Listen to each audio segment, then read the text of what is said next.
ඔය දවස් උදේම ලෑස්ති වෙන්නේ අපේ ෂොප් එකට යන්න.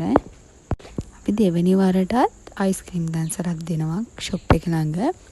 ඒකට තමයි යන්න ලෑස්ති වෙන්නේ. දැන් මම ෂොප් එකට ගියා. ඊට පස්සේ දැන් අයිස් දී වෙන්න නිසා ෆ්‍රීසර් එකට දාන ඔය කමාරියට උඩ තිබ්බ මේස ටිකක් ගෙනල්ලා අපි එතන තිබ්බා. ඊට පස්සේ අපේ උඩ ෂොප් එකේ තමයි අයිස් කෝන් ටික තිබ්බේ.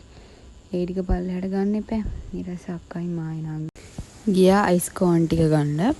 ඊට පස්සේ දොර අරගන්න බැරුව ටික try කළා.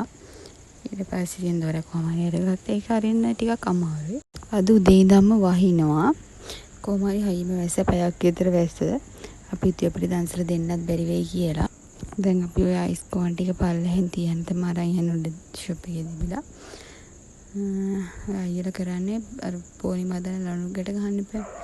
ඒ ටිකත් හදලා අපි කොහොම හරි 10ට වගේ තමයි පටන් ගත්තේ.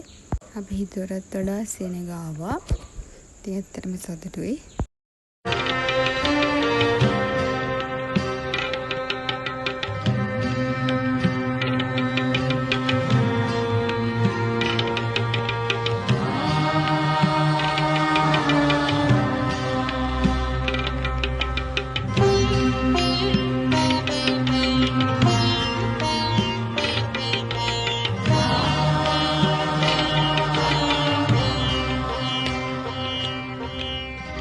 නිවන් දුටු හිමි රුවන් පිළිරුව පමණි මට අද ශේෂ වූයේ හිමි දෙසූ බණ අසා ඇති මුදු ඇසූයේ හිමිගේ හඬින්නෝ අනේ පිඩු සිටු පුතුට මෙන් අනේ හිමියනි මටද දැන් දෙසවද හල මනවි බුදුබණ මහා කරුණාවෙන්